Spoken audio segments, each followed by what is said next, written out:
Hello friends, welcome to the success master. তোমরা সবাই কেমন আছো? আশা রাখছি সবাই খুব ভালো আছো।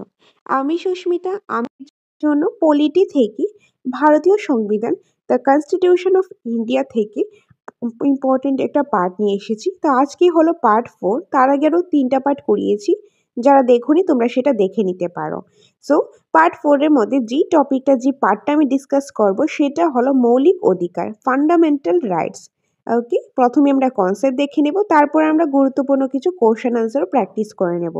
খুবই গুরুত্বপূর্ণ একটা ক্লাস, তোমরা স্কিপ না করে ক্লাসটা মনোযোগ সহকারে স্কিপ না করে লাস্ট পর্যন্ত দেখতে থাকো।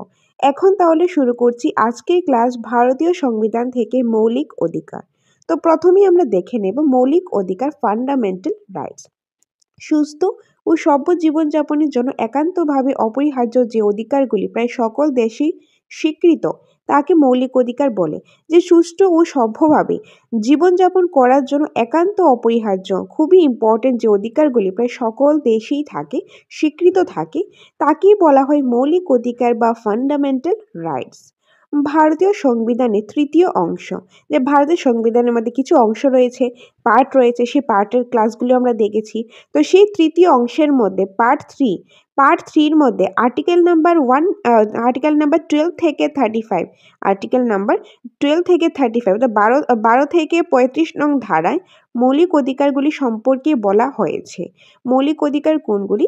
যে সুস্থ ও সভ্য জীবনযাপন করার জন্য একান্তভাবে প্রয়োজন যে অধিকারগুলি প্রায় সকল দেশেই স্বীকৃত আছে তাকেই বলা হয় মৌলিক অধিকার বা ফান্ডামেন্টাল রাইটস। আর এই মৌলিক অধিকারগুলি কোথায় আলোচনা করা হয়েছে? আমাদের যে ভারতীয় সংবিধান, দ্য কনস্টিটিউশন অফ ইন্ডিয়ার যে কনস্টিটিউশন রয়েছে সেখানে যে কিছু অংশ রয়েছে, সেই অংশগুলির মধ্যে যে 3 নাম্বার অংশ রয়েছে, সেই 3 নাম্বার অংশতে তৃতীয় অংশে পার্ট 3-এ 12 থেকে 35 নং ধারাতে আর্টিকেল নাম্বার 12 to 35 এই মৌলিক অধিকারগুলি সম্পর্কে বলা হয়েছে। নেক্সট রয়েছে সাধারণ অধিকার ও মৌলিক অধিকারের মধ্যে কি পার্থক্য রয়েছে। কি দেখবো আমরা, যে সাধারণ যে অধিকারগুলি রয়েছে এবং কি মৌলিক অধিকার রয়েছে এগুলির মধ্যে কি পার্থক্য রয়েছে। Difference between normal and fundamental rights. তো এই সাইডটাতে রয়েছে সাধারণ অধিকার, এদিকে রয়েছে মৌলিক অধিকার। তো সাধারণ অধিকারগুলি আদালত কর্তৃক বলবৎযোগ্য নয়, মৌলিক অধিকারগুলি আদালত কর্তৃক বলবৎ করা যায়। অর্থাৎ কেউ যদি সাধারণ কোনো একটা অধিকার না পায় তাহলে কিন্তু সে আদালতে গিয়ে আপিল করতে পারবে না যে আমি অধিকারগুলি পাইনি, কারণ সাধারণ অধিকারগুলি আদালত কর্তৃক বলবৎযোগ্য নয়। কিন্তু মৌলিক অধিকারগুলি আদালত কর্তৃক বলবৎযোগ্য, কারণ কেউ যদি এখন মৌলিক অধিকার না পায়, মৌলিক অধিকার দেশের সকল নাগরিকদের অধিকার হলে মৌলিক অধিকার তারা এগুলি পেয়ে থাকে। আর যদি কেউ এই মৌলিক অধিকার না পায়, সেই মৌলিক অধিকার থেকে তাকে বিরত রাখা হয়, তাহলে কিন্তু সে আদালতে গিয়ে আপিল করতে পারবে, কারণ মৌলিক অধিকারগুলি হলো আদালত কর্তৃক বলবৎযোগ্য। নেক্সট 2 নম্বর, সাধারণ অধিকারগুলিকে সংরক্ষণ ও রূপায়ণের ক্ষেত্রে দেশের সাধারণ আইন ভূমিকা আছে। যে সাধারণ অধিকারগুলি আছে সেই সাধারণ অধিকারগুলিকে সংরক্ষণ করার জন্য বা রূপায়ণ করার ক্ষেত্রে দেশের যে সাধারণ আইন রয়েছে সেই দেশের সাধারণ আইন সেই ভূমিকায় আছে, সেই রোলটা প্লে করে। সেই সাধারণ আইনগুলিকে রক্ষা করার জন্য, সংরক্ষণ করার জন্য সাধারণ আইন সেই ভূমিকায় রয়েছে। অন্যদিকে মৌলিক অধিকারের ক্ষেত্রে মৌলিক অধিকারগুলি দেশের সংবিধান দ্বারা স্বীকৃত ও সুরক্ষিত থাকে, সাধারণ আইনের কোনো ভূমিকা থাকে না। মৌলিক অধিকারগুলির ক্ষেত্রে সাধারণ আইনের কোনো ভূমিকা থাকে না। মৌলিক অধিকারগুলি যে সংরক্ষণ করা বা রক্ষা করার যে দায়িত্বটা সেটা হলো ভারতের সংবিধানের, আর সেগুলি দেশের যে সংবিধান রয়েছে সংবিধান দ্বারাই স্বীকৃত ও সুরক্ষিত থাকে মৌলিক অধিকার। 3 নম্বর, এই মৌলিক অধিকারগুলি সংশোধনের সঙ্গে সংশোধনের কোনো সম্পর্ক নেই। সাধারণ আইন পাশের মাধ্যমেই এই অধিকারগুলি সংশোধন করা যায়। তো এই যে সাধারণ অধিকারগুলি রয়েছে এগুলি যদি সংশোধন করা হয় তাহলে এগুলি সংশোধনের সঙ্গে সংবিধানের যে সংশোধন সেটার কোনো সম্পর্ক নেই। সাধারণ আইন পাশের মাধ্যমেই এই অধিকারগুলি সংশোধন করা যায়। অন্য সাইডে মৌলিক অধিকারগুলি দেশের সংবিধান দ্বারা স্বীকৃত হওয়ায় সংবিধান সংশোধন ছাড়া এগুলি কোনোভাবে পরিবর্তন করা যায় না। মৌলিক অধিকারগুলি যেহেতু দেশের যে সংবিধান রয়েছে সেই সংবিধান যারা স্বীকৃত, তার জন্য ভারতীয় সংবিধান সংশোধন ছাড়া সেগুলি কোনোভাবেই চেঞ্জ করা যায় না, পরিবর্তন করা যায় না। 4 নম্বর, সাধারণ অধিকারগুলি আইন বিভাগ ও শাসন বিভাগের নিয়ন্ত্রণাধীন। যে সাধারণ অধিকার শাসন বিভাগ আর আইন বিভাগ নিয়ন্ত্রণ করে থাকে। আর এগুলির ক্ষেত্রে মানে মৌলিক অধিকারের ক্ষেত্রে এই ধরনের কোনো নিয়ন্ত্রকের প্রভাব থাকে না। আর মৌলিক অধিকারের ক্ষেত্রে কোনো ধরনের নিয়ন্ত্রকের প্রভাব থাকে না। সাধারণ আইনকে যেভাবে আইন বিভাগ আর শাসন বিভাগ নিয়ন্ত্রণ করে থাকে, মৌলিক অধিকারের ক্ষেত্রে এরকম কোনো ধরনেরই নিয়ন্ত্রকের কোনো প্রভাবই থাকে না। তো এটা হলো সাধারণ অধিকার আর মৌলিক অধিকারের মধ্যে কি পার্থক্য রয়েছে সেটা। যেরকম আমি আবার একবারে বলে দিই, সাধারণ অধিকার আদালত কর্তৃক বলবৎযোগ্য নয়, কিন্তু মৌলিক অধিকার আদালত কর্তৃক বলবৎযোগ্য। কেউ মৌলিক অধিকার না পেলে সেটা আদালতে গিয়ে আপিল করতে পারে, কিন্তু সাধারণ অধিকারের ক্ষেত্রে এরকম হয় না। তারপর যেরকম সাধারণ অধিকারগুলি সংরক্ষণ ও রূপায়ণের ক্ষেত্রে কে ভূমিকা পালন করে? সাধারণ আইন, দেশের সাধারণ আইন। কিন্তু মৌলিক যে অধিকারগুলি রয়েছে সেগুলি মানে সংরক্ষিত, সুরক্ষিত ও স্বীকৃত করার জন্য ভারতের সংবিধান রয়েছে। সাধারণ আইনের এর কোনো ভূমিকা নেই। সাধারণ অধিকারের ক্ষেত্রে সংবিধান সংশোধনের কোনো মানে সম্পর্ক নেই। এটি সাধারণ আইন পাশের মাধ্যমে এগুলি কি হয়? সংশোধন করা যায়। কিন্তু মৌলিক অধিকার যেহেতু দেশের সংবিধানের সাথে স্বীকৃত, সেই সংবিধান দ্বারা স্বীকৃত, তার জন্য সংবিধান সংশোধন ছাড়া মৌলিক অধিকার কোনো রকম পরিবর্তন করা যায় না। আর সাধারণ আইনগুলিকে কে নিয়ন্ত্রণ করে? আইন বিভাগ আর শাসন বিভাগ। কিন্তু মৌলিক অধিকারের এরকম কোনো নিয়ন্ত্রকের প্রভাবই থাকে না। তো এটা গেল সাধারণ অধিকার আর মৌলিক অধিকারের মধ্যে কি ডিফারেন্স রয়েছে, কি পার্থক্য রয়েছে, সেটা খুবই ইম্পর্টেন্ট একটা পার্ট। এখন আমরা দেখে নেব এক নজরে ভারতীয় সংবিধানের মৌলিক অধিকার সমূহ। At a glance fundamental rights in Indian constitution. যে আমরা এক নজরে ভারতের সংবিধানে কি কি মৌলিক অধিকার রয়েছে সেগুলি দেখে নেব, আর সেই মৌলিক অধিকারের আন্ডারে আরও কী কী রয়েছে সেগুলি আমরা একদম ডিটেলসে দেখে নেব। এখান থেকে কিন্তু কোশ্চেন আসতে দেখা যায়, ভেরি ভেরি ইম্পর্টেন্ট, খুবই ইম্পর্টেন্ট একটা পার্ট। এই জায়গাটা খুব ভালোভাবে মনে রাখার চেষ্টা করবে।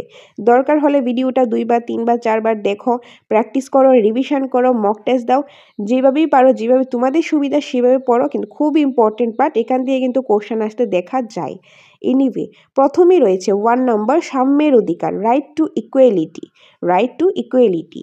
সো যেহেতু আমাদের যে ফান্ডামেন্টাল রাইটসগুলি রয়েছে, মৌলিক অধিকারগুলি, সেটা শুরু হয় আর্টিকেল নাম্বার 12 থেকে আর্টিকেল নাম্বার 35 পর্যন্ত।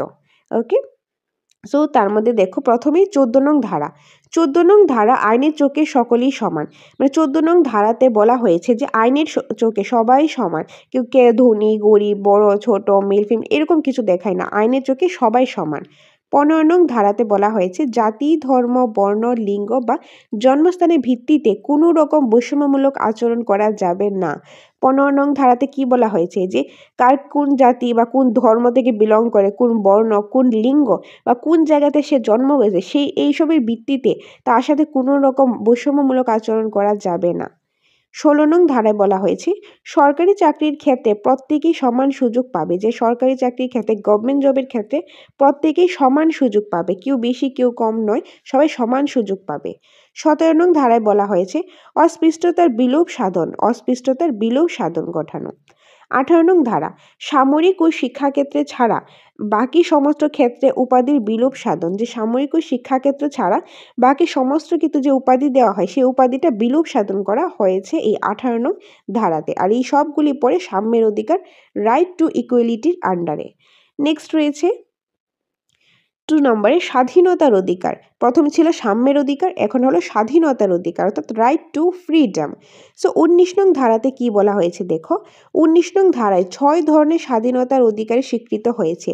অর্থাৎ 19 নং ধারাতে দেখো 6 ধরনের অধিকারের কথা স্বীকৃত হয়েছে। সেগুলি কি? 1 নম্বর বাক স্বাধীনতা ও মতামত প্রকাশের অধিকার। যে বাক স্বাধীনতা বা কোনো কিছু যে মত প্রকাশে, তার কোনো ওপিনিয়ন রয়েছে, কোনো আইডিয়া রয়েছে, সেগুলি যে প্রকাশ করতে পারি সে অধিকার আছে, প্রতিটা নাগরিকেরই সে অধিকার আছে। তারপর শান্তিপূর্ণ ও নিরস্তভাবে সমবেত হওয়ার অধিকার। যে শান্তিপূর্ণ নিরস্তভাবে সমবেত হওয়ার অধিকার রয়েছে। সংঘবদ্ধ হওয়ার ও সমবায় গঠনের অধিকার। দেশের অভ্যন্তরে স্বাধীনভাবে চলাফেরা করার অধিকার। ভারতে ভূখণ্ডের যে কোনো অংশে বসবাসের অধিকার এবং জীবিকা নির্বাহের নির্ধারণে স্বাধীনতাও রয়েছে। আর এই সবগুলি কিসের মধ্যে রয়েছে? 19 নং ধারাতে রয়েছে। ধরো এখান থেকে পরীক্ষায় আসতে পারে 19 নং ধারায় নিচে কোন অধিকার রয়েছে, তো এখান থেকে ধরো একটা দিয়ে দিল বা এদিক থেকে একটা দিয়ে দিল, তখন কিন্তু এগুলি আমাদের জানা থাকলে আনসার করতে পারবো। বিভিন্নভাবে কিন্তু কোশ্চেনগুলো আসতে পারে বা এইভাবেও আসতে পারে। জীবিকা নির্ধারণের স্বাধীনতা, এটা যে কত নং ধারাতে উল্লেখ করা হয়েছে, তখন হবে এটা 19 নং ধারাতে, বা এটা কোন অধিকারে বলা হয়েছে, এটা স্বাধীনতার অধিকারে বলা হয়েছে। বিভিন্নভাবে কিন্তু কোশ্চেন আসতে পারে। এনিওয়ে, নেক্সট রয়েছে 20 নং ধারা। 20 নং ধারায় রয়েছে অভিযুক্ত ব্যক্তিকে আইনি সুরক্ষা প্রদান করা। যে অভিযুক্ত ব্যক্তিরা রয়েছে, কোনো ব্যক্তি যদি কোনো কিছুর বিরুদ্ধে অভিযুক্ত থাকে, সেই ব্যক্তিকে যাতে আইনি সুরক্ষা প্রদান করা হয়, সেই অধিকারও কিন্তু রয়েছে এই 20 নং ধারার অ্যাকর্ডিং। 21 নং ধারায় রয়েছে জীবন ও ব্যক্তিগত স্বাধীনতার অধিকার। যে জীবন ও ব্যক্তিগত স্বাধীনতার অধিকার রয়েছে। 21 নং ধারায় প্রাথমিক শিক্ষার অধিকার। 21 নং ধারাতে প্রাথমিক শিক্ষার অধিকার রয়েছে। 22 নং ধারা গ্রেফতার বা আটক ব্যক্তিকে আইনি সুরক্ষা প্রদান করা। গ্রেফতার বা আটক ব্যক্তিকে আইনি সুরক্ষা প্রদান করা। তারপর রয়েছে শোষণের বিরুদ্ধে অধিকার। 3 নম্বর কি রয়েছে? শোষণের বিরুদ্ধে অধিকার, অর্থাৎ রাইট এগেইনস্ট এক্সপ্লুইটেশন। 23 নং ধারাতে বলা হয়েছে মানুষকে নিয়ে ব্যবসা এবং জোরপূর্বক বেগার কাটানোর বিরুদ্ধে নিষেধাজ্ঞা জারি করা হয়েছে। কোনো মানুষকে নিয়ে ব্যবসা, কোনো দেহ ব্যবসা বা ধরো কোনো হিউম্যান ট্রাফিকিং, এরকম কিছু জিনিস মানুষকে নিয়ে ব্যবসা করা বা কোনো জোরপূর্বকভাবে কাউকে ফোর্স করিয়ে কাউকে বেগার কাটানো, এইসব বিরুদ্ধে নিষেধাজ্ঞা জারি করা হয়েছে। 24 নং ধারায় কারখানায় শিশুশ্রম নিষিদ্ধ করা। যে কারখানায় শিশুশ্রম, অনেক জায়গায় দেখা যায় যে বাচ্চাদের দিয়ে কাজ করানো হয়, এরকম কোনো কারখানায় শিশুশ্রম নিষিদ্ধ করা হয়েছে। তারপর রয়েছে 4 নম্বরে ধর্মীয় স্বাধীনতার অধিকার, right two freedom of religion. 25 নং ধারায় বলা হয়েছে জীবন জীবিকা ও ধর্ম নির্ধারণের ক্ষেত্রে ব্যক্তি স্বাধীনতাকে স্বীকৃতি দেওয়ার হয়। যে জীবন জীবিকা ও ধর্ম নির্ধারণের ক্ষেত্রে বা কে কীভাবে জীবনটা, তার লাইফস্টাইলটা কাটাবে, তা কীভাবে কোন ধর্মটা নেবে, কোন ধর্মটা সে পালন করবে, সেই জন্য প্রতিটা ব্যক্তিরই স্বাধীনতা দেওয়া হয়েছে, স্বাধীনতার স্বীকৃতি দেওয়া হয়েছে এই 25 নং ধারার অ্যাকর্ডিং। তারপর 26 নং ধারায় রয়েছে ধর্মীয় কার্যকলাপে স্বাধীনতা প্রদান। যে ধর্মীয় কার্যকলাপে স্বাধীনতা প্রদান করা হয়েছে, কে কোন ধর্মটা সে কার্যকর করবে, তা কোন ধর্ম নিয়ে কাজ করবে, সেটা স্বাধীনতা রয়েছে। 27 নং ধারা কোনো নির্দিষ্ট ধর্ম প্রচারের জন্য কাউকে কর প্রদানে বাধ্য করা যাবে না। যে কোনো নির্দিষ্ট ধর্ম প্রচার করার জন্য কাউকে যে ট্যাক্স প্রদান করতে লাগবে, সেটা কোনো বাধ্যবাধকতা না, সেটা বাধ্য করা যাবে না, কাউকে ফোর্স করা যাবে না। 28 নং ধারা শিক্ষা প্রতিষ্ঠানে কোনো রকম ধর্মীয় শিক্ষার ক্লাসে পড়ুয়াদের অংশগ্রহণের বিষয়টি তাদের ব্যক্তিগত ইচ্ছাধীন। যে কোনো একটা শিক্ষা প্রতিষ্ঠানে যে কোনো রকম ধর্মীয় শিক্ষা, কোনো একটা ধর্ম নিয়ে ক্লাস চলছে, সেখানে যারা ধর্ম নিয়ে কোনো স্টুডেন্ট যদি পড়তে চায়, এটা তাদের উপর, তাদের ব্যক্তিগত ইচ্ছার উপর, তারা যদি পড়তে চায় পড়তে পারে, বা তারা যদি না পড়তে চায় তাকে জোর করা যাবে না। এটা তার ব্যক্তিগত ইচ্ছা, এটা এখন তার পার্সোনাল ব্যাপার, সেটা কি সে করবে না, তার ইচ্ছাধীন। তাই এটা বলা হয়েছে 28 নং ধারাতে। তো এটা গেল ধর্মীয় স্বাধীনতার অধিকার। তারপর রয়েছে সংস্কৃতি ও শিক্ষার অধিকার।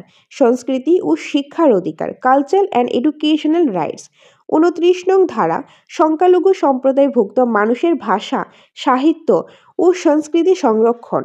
যে সংখ্যালঘু যে ব্যক্তিরা রয়েছে, যে সম্প্রদায়ভুক্ত মানুষেরা রয়েছে, তারা যাতে তাদের ভাষা, তাদের সাহিত্য, তাদের যে কালচার, সংস্কৃতি, এগুলি তারা সংরক্ষণ করতে পারে, সেই অধিকার তাদের রয়েছে। 30 নং ধারা সংখ্যালঘু সম্প্রদায়ভুক্ত মানুষেরা স্বাধীনভাবে শিক্ষা প্রতিষ্ঠান স্থাপন ও তা পরিচালনা করতে পারবে। যে সংখ্যালঘু সম্প্রদায়ের মানুষেরা তারা কি করতে পারে, 29 নং ধারায় রয়েছিল ভাষা, সাহিত্য, সংস্কৃতি এগুলি সংরক্ষণ করতে পারে। আর এগুলি সংরক্ষণ করার জন্য তারা যদি চায় যে তারা স্বাধীনভাবে কোনো শিক্ষা প্রতিষ্ঠান গঠন করবে এবং সেটা স্থাপন করার পর সেটা পরিচালনা করবে, সেটা সে করতে পারবে 30 নং ধারার অ্যাকর্ডিং। তো এটাই হলো সংস্কৃতি ও শিক্ষার অধিকার 29 নং আর 30 নং ধারায়। তারপর রয়েছে শাসনতান্ত্রিক প্রতিবিধানের অধিকার, right two constitutional remedies. Right two constitutional remedies, very very important part, খুবই ইম্পর্টেন্ট পার্ট। 32 নং ধারা মৌলিক অধিকার এবং সেই সঙ্গে জারি করা লেখগুলি সঠিকভাবে বলবৎ করার জন্য স্বাধীনভাবে সুপ্রিম কোর্টের কাছে দ্বারস্থ হওয়ার অধিকার। 32 নং ধারা হলো মানে মৌলিক অধিকার, 32 নং ধারাও হলো একটা মৌলিক অধিকার।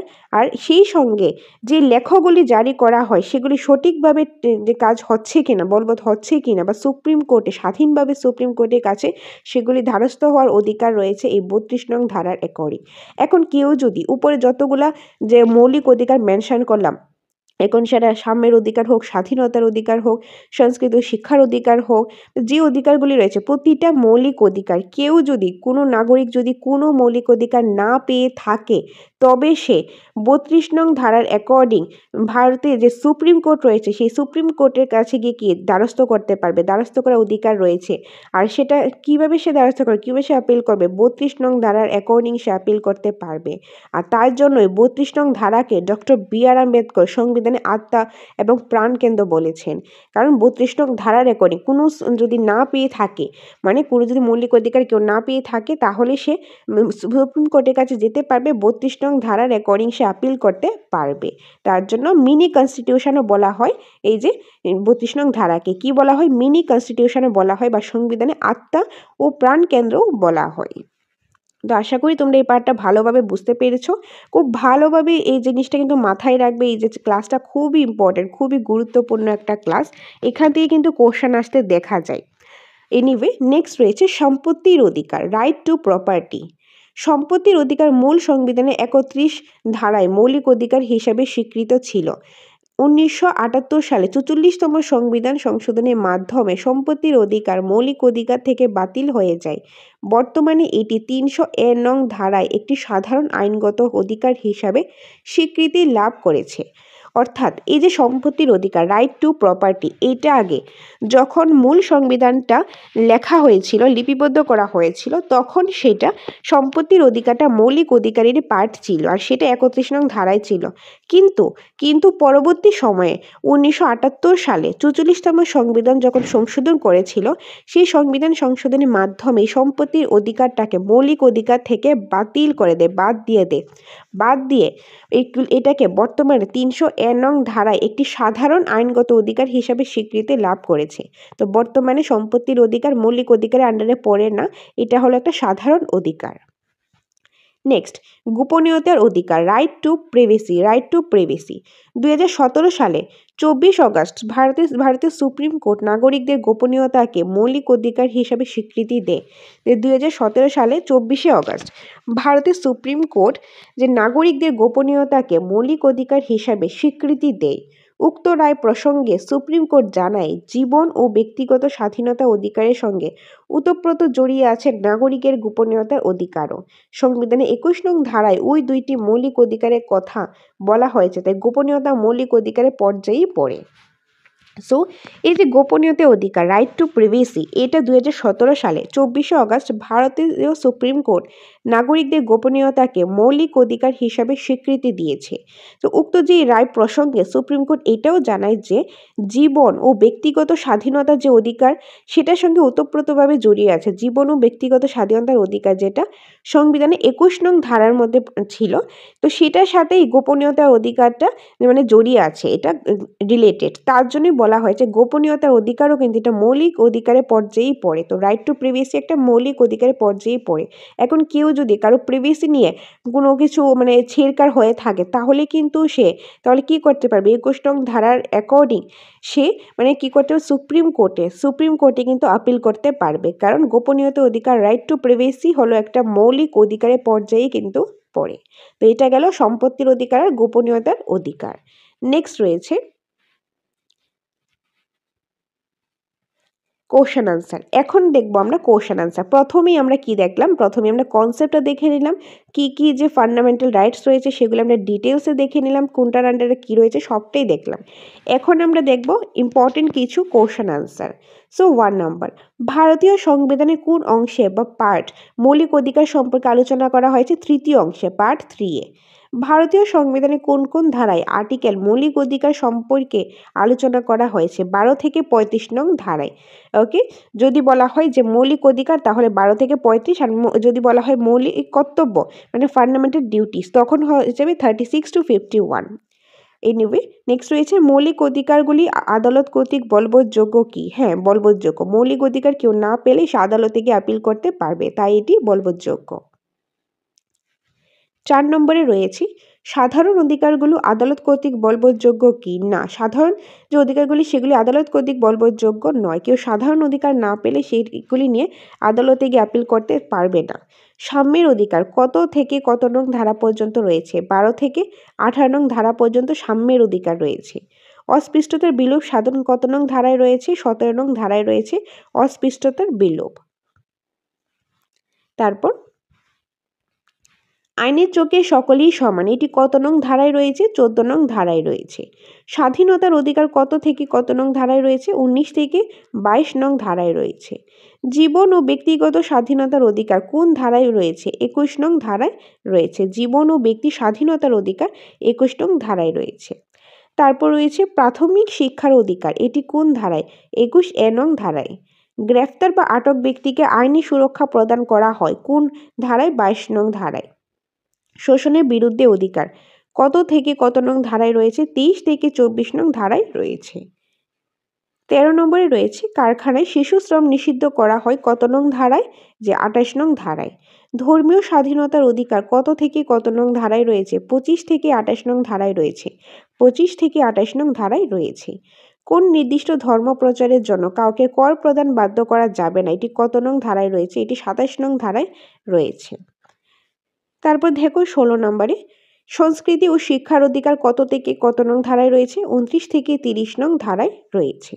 সংখ্যালঘু সম্প্রদায়ভুক্ত মানুষেরা স্বাধীনভাবে শিক্ষা প্রতিষ্ঠান স্থাপন ও তা পরিচালনা করতে পারবে, এটি কত নং ধারায় রয়েছে? এটি 30 নং ধারায় রয়েছে। 18 নম্বর শাসনতান্ত্রিক প্রতিবিধানের অধিকার কত নং ধারায় আলোচনা করা হয়েছে? 32 নং ধারায় আলোচনা করা হয়েছে।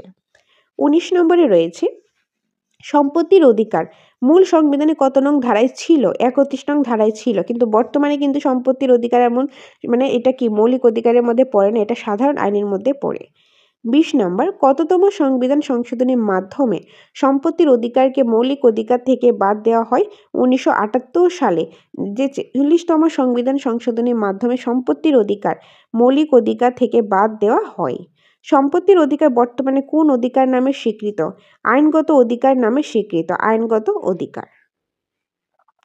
22 নম্বর বর্তমানে সম্পত্তির অধিকার কত নং ধারায় রয়েছে? 300 নং ধারায় রয়েছে। 300 নং ধারায় রয়েছে। 144 নং ধারা জারি করলে সর্বোচ্চ কতজন ব্যক্তি একসঙ্গে জমায়েত নিষিদ্ধ? 3 জনের বেশি ব্যক্তির জমায়েত নিষিদ্ধ। 24 গোপনীয়তার অধিকার মৌলিক অধিকারের হিসাবে কে স্বীকৃতি দেয়? ভারতীয় সুপ্রিম কোর্ট। ভারতীয় সুপ্রিম কোর্ট। কত খ্রিস্টাব্দে ভারতীয় সুপ্রিম কোর্ট গোপনীয়তার অধিকারকে মৌলিক অধিকার হিসেবে স্বীকৃতি দেয়? 2017 সালে 24 অগাস্ট। 2017 সালে 24 অগাস্ট। ওকে, সো এই ছিল আজকের ক্লাসে গুরুত্বপূর্ণ কোশ্চেন আনসার। 25টা কোশ্চেন নিয়ে আমরা ডিসকাস করলাম। প্রথমে আমরা কনসেপ্ট দেখে নিয়েছি, তারপর আমরা কোশ্চেন আনসারও দেখে নিলাম। আশা করি তোমাদের কাছে ক্লাসটা ভালো লেগেছে, হেল্পফুল লেগেছে। So friends, the success master coaching সেন্টারে একদম নিউ আপডেটেড ভার্সনের নোটস রয়েছে। টেট 1, টেট 2, STGT সম্পূর্ণ সিলেবাসের নোটস রয়েছে একদম নিউ আপডেটেড ভার্সনে। তোমাদের কারোর এই নোটসের প্রয়োজন হলে তোমরা আমাদের সাথে যোগাযোগ করতে পারো স্ক্রিনে দেওয়ার নাম্বারে। আর তাছাড়া আমাদের এখান থেকে যারা নোটস নেবে তাদের জন্য থাকবে স্পেশাল অনলাইন মক টেস্ট দেওয়ার সুযোগও তোমরা পেয়ে যাবে। আর যদি তোমরা অফলাইন মক টেস্টও দিতে চাও সেটাও রয়েছে। ক্লাস করতে চাইলে ক্লাসও অ্যাভেলেবেল আছে। তো তোমরা স্টাডি মেটেরিয়ালসের প্রয়োজন, তোমাদের অনলাইন আর অফলাইন মক টেস্টের প্রয়োজন, ক্লাসেসের প্রয়োজন, যেটারই প্রয়োজন সেটার জন্য তোমরা এই স্ক্রিনে দেওয়া নাম্বারে যোগাযোগ করতে পারো। এই নম্বরে যোগাযোগ করে চলে আসতে পারো আমাদের কোচিং সেন্টার দ্য সাকসেস মাস্টারে। ওকে, সো সকলকে অসংখ্য ধন্যবাদ এইভাবে পাশে থাকার জন্য। তোমরা পাশে আছো বলেই তোমাদের জন্য আমরা প্রতিনিয়ত ক্লাস নিয়ে আসতে পারি। এভাবেই সাথে থাকো, পাশে থাকো। দেখা হবে পরবর্তী একটা ক্লাসে। Thanks for watching.